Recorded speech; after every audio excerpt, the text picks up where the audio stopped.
den herrlichsten an Namen von Gott, dem Athlet vollen der Barmherzig.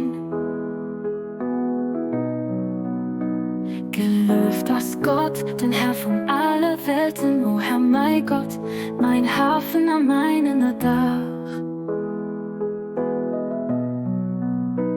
Wie kann ich dich zugunste nehmen? Sie wird auch mit der wunderbarste wieder vor Verherrlichung. Oder den höchst eloquenten oder Verlauf, o du allmächtigen, Verzeihenden, wo ich doch weiß, dass Zorn von Anspruch gewaltige Redner zickt. An all Ausdruck verlor von der menschlichen Fieder oder Zong durch ein Neget beim Versuch. Finde man von den Zeichen von deiner allmächtiger Stärke zu verherrlichen oder Einsicht wird, das von dir geschaffen gauf, heich zu loben.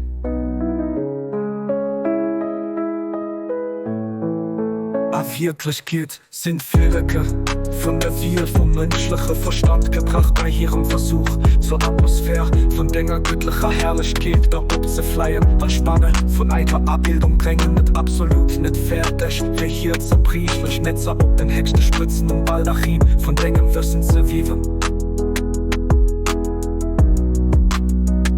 Für mich also kein anderen Ausweg wie den, mit schlechter Mängel zuzugehen. Auch nicht gut für mich gegen andere Women, wie an den Däfte von Armut an nicht Bieren. Aber wirklich geht das Dampfisch gilt, dich zu begreifen, Essenz von Verstand. Ein Geständnis von Mängel, das Einsichtmittel, bei dich zu kommen, Sorge von Armut, Quell von echtem Reichtum. Der dient echtem Reichtum.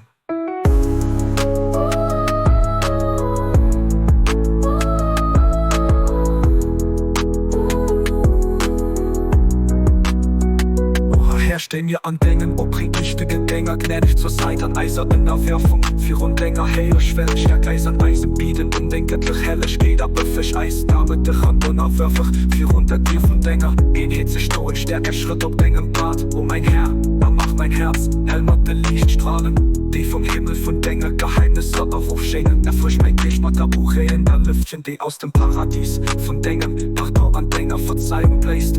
Am Erfrieden, ich sehe durch die beliebenden Orten, die von der Weiß von Dinge Helligkeit aus verbreitet.